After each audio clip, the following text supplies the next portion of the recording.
The Little Prince, chapters 6, 7, and 8, by Antoine de Saint-Exupéry. Sunshine on my shoulders makes me happy. Sunshine, except it's snowing right now outside my window. So that's why I'm thinking about sunshine. It's not on my shoulder, only this light is. So I'm happy it's Friday and you're back with me and we're gonna read The Little Prince again. I'm happy that you're back with me. You'll remember that we, in previous Fridays, we met the Little Prince and we met the narrator and we learned about how adults can be and how it's very wonderful to embrace and remember your childhood. And we learned how the Little Prince came from a very small planet and how he wanted a sheep, but the narrator drew him a box. And if you remember, we even had this lovely, some of the illustrations, if you'll remember. Let's go back and look at them.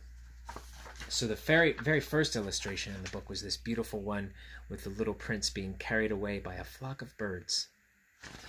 And then you'll also remember the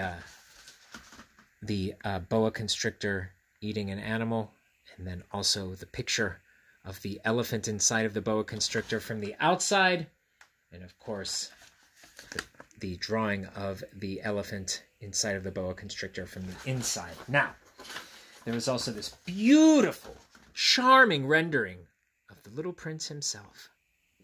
And of course, the last beautiful drawing we saw, the narrator's favorite of his own, was the drawing he did for the Little Prince of the Little Prince on his planet, asteroid B612. So here we are. We've landed at chapter 6. And let's continue. Oh, Little Prince, bit by bit, I came to understand the secrets of your sad little life. For a long time, you had found your only entertainment in the quiet pleasure of looking at the sunset. I learned that new detail on the morning of the 4th day, when you said to me, I'm very fond of sunsets. Come, let us go look at a sunset now. But we must wait, I said. Wait? For what? For the sunset. We must wait until it's time.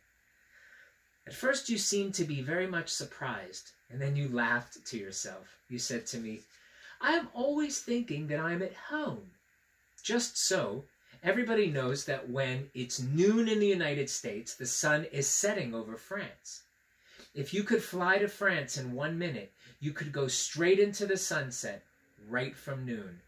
Unfortunately, France is too far away from that. But on your tiny planet, my little prince, all you need to do is move your chair a few steps.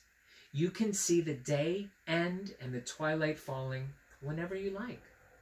One day, you said to me, I saw the sunset 44 times.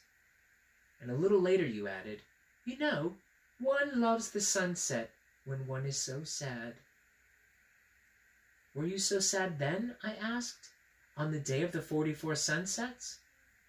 But the Little Prince made no reply. And there is a black and white illustration for that entire paragraph.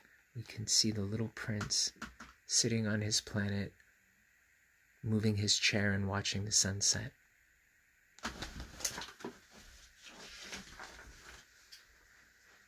Chapter 7. On the 5th day, again as always, it was thanks to the sheep. The secret of the Little Prince's life was revealed to me. Abruptly, without anything to lead up to it, and as if the question had been born of long and silent meditation on his problem, he demanded, A sheep, if it eats little bushes, does it eat flowers too? A sheep, I answered. Eats anything it can find within its reach. Even flowers that have thorns? Yes, even flowers that have thorns. Then the thorns, what use are they? I did not know. At that moment, I was very busy trying to unscrew a bolt that had got stuck in my engine. I was very much worried, for it was becoming clear to me that the breakdown of my plane was extremely serious, and I had so little drinking water left that I had to fear the worst. The thorns, what use are they? The little prince never let go of a question, once he had asked it. As for me, I was upset over that bolt, and I answered with the first thing that came to my head. The thorns are of no use at all. Flowers have thorns just for spite. Oh! There was a moment of complete silence. Then the little prince flashed back to me with a kind of resentfulness. I don't believe you. Flowers are weak creatures. They are naive. They reassure themselves as best they can. They believe that their thorns are terrible weapons. I did not answer. At this instant I was saying to myself, if this bolt won't turn, I'm going to knock it out with the hammer. Again, the little prince disturbed my thoughts. And you actually believe that flowers... Oh, no, I cried. No, no, no. I don't believe anything. I answered you with the first thing that came to my head. Don't you see? I'm very busy with matters of consequence.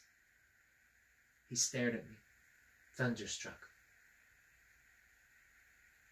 Matters of consequence? He looked at me there, with my hammer in my hand, my fingers black with engine grease, bending down over an object which seemed to him extremely ugly. You talk just like the grown-ups.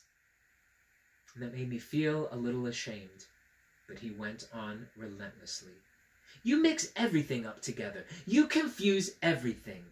He was really very angry. He tossed his golden curls in the breeze. I know a planet where there's a certain red-faced gentleman. He has never smelled a flower. He has never looked at a star. He has never loved anyone. He has never done anything in his life but add up figures. All day he says over and over, just like you, I am busy with matters of consequence. And that makes him swell up with pride. But he's not a man. He's a mushroom. A what? A mushroom. The little prince was now white with rage. The flowers have been growing thorns for millions of years. For millions of years the sheep have been eating them just the same. And it is not a matter of consequence to try to understand why the flowers go to so much trouble to grow thorns which are never of any use to them. Is it the warfare between the sheep and the flowers? Is that not important? Is it not of more consequence that the flowers, is it not of more consequence that a fat red-faced gentleman's sums are important? And if I know, I myself, one flower which is unique in the world, which grows nowhere but my planet, but which one little sheep can destroy in a single bite some morning, without even noticing what he's doing, oh, you think that's not important? His face turned from white to red as he continued. If someone loves a flower of which just one single blossom grows in all the millions and millions of stars, is it enough to make him happy just to look at the stars? He can say to himself, somewhere my flower is there. But if the sheep eats the flower, in one moment all of his stars will be darkened, and you think that is not important. He could not say anything more. His words were choked by sobbing. The night had fallen. I had let my tools drop from my hands. Of what moment now was my hammer, my bolt, or thirst, or death? On one star, one planet, my planet, the Earth, there was a little prince to be comforted. I took him in my arms and rocked him. I said to him, the flower that you love is not in danger. I will draw you a muzzle for your sheep. I will draw you a railing to put around your flower. I didn't know what to say to him. I felt awkward and blundering. I did not know how I could reach him. Where could I overtake him and go on hand in hand with him once more? It's such a secret place, the land of tears. And there's an illustration of the flower. Very beautiful. I also want to let you know before I continue with chapter 8 that as I read the little prince in all of his emotions, I think I missed a few words along the way. And I hope you'll forgive me that. But you can let me know if you'd like me to read that chapter again in the future, and I can come back to that. Let's do chapter 8, shall we? I soon learned to know this flower better. On the little prince's planet, the flowers had always been very simple. They had only one ring of petals. They took up no room at all. They were a trouble to nobody. One morning they would appear in the grass, and by night they would have faded peacefully away. But one day, from a seed blown from no one knew where, a new flower had come up. That's the one that we looked at, that very beautiful, complex flower. But one day, from a seed blown from nowhere anybody knew, a new flower had come up, and the little prince had watched very closely over this small sprout, which was not like any other small sprouts on his planet. It might, you see, have been a new kind of baobab. He was worried. But the shrub soon stopped growing and began to get ready to produce a flower. The little prince, who was present at the first appearance of a huge bud, felt at once that some sort of miraculous apparition must emerge from it. But the flower was not satisfied to complete the preparations for her beauty in the shelter of her green chamber. She chose her colors with the greatest care. She dressed herself slowly.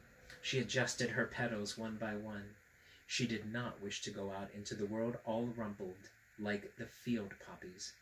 It was only in the full radiance of her beauty that she wished to appear. Oh, yes, she was a coquettish creature, and her mysterious adornment lasted for days and days. Then one morning, exactly at sunrise, she suddenly showed herself. And after working with all this painstaking precision, she yawned and said, "Ah, I am scarcely awake. I beg that you will excuse me.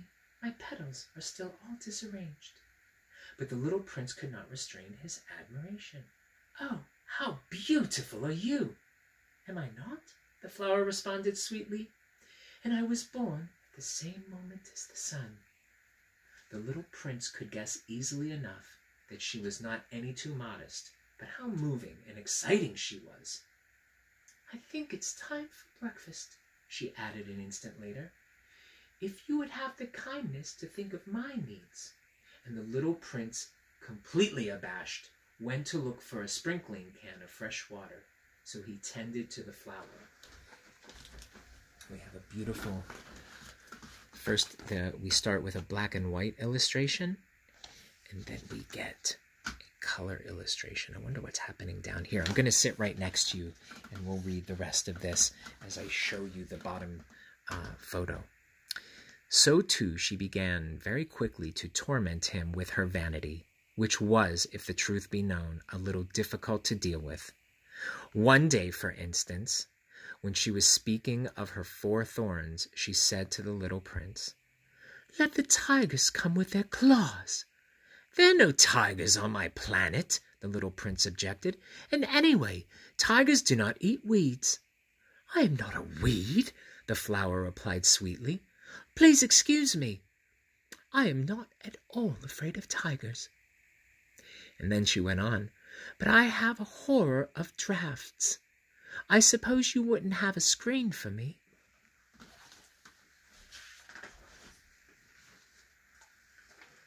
"A horror of drafts? That's bad luck for a plant," remarked the little prince, and added to himself, "This little flower is a very complex creature." "At night, I want you to put me under a glass globe. It is very cold where you live, in the place where I come from." But she interrupted herself at that point. She had come in the form of a seed. She could not have known anything of any other worlds. Embarrassed over having let herself be caught on the verge of such a naive untruth, she coughed 2 or 3 times in order to put the little prince in the wrong. "The screen? I was just going to look for it when you spoke to me." Then she forced her cough a little more so that she should suffer from remorse just the same. So the little prince, in spite of all the good will that was inseparable from his love, had soon come to doubt her. He had taken seriously the words, which were without importance, and it made him very unhappy. "I ought not to have listened to her," he confided in me one day. "One never ought to listen to the flowers. One should simply look at them and breathe their fragrance. Mine perfumed all of my planet. But I did not know how to take pleasure in all of her grace. This tale of claws, which disturbed me so much, should only have filled my heart with tenderness and pity." He continued his confidences. "The fact that I did not know how to understand anything. I ought to have judged by deeds and not by words. She cast her fragrance and her radiance over me. I ought never to have run away from her. I ought to have guessed all the affection that lay behind her poor little stratagems. Flowers are so inconsistent, but I was too young to know how to love her." And that's the end of chapter 8. We have one final illustration.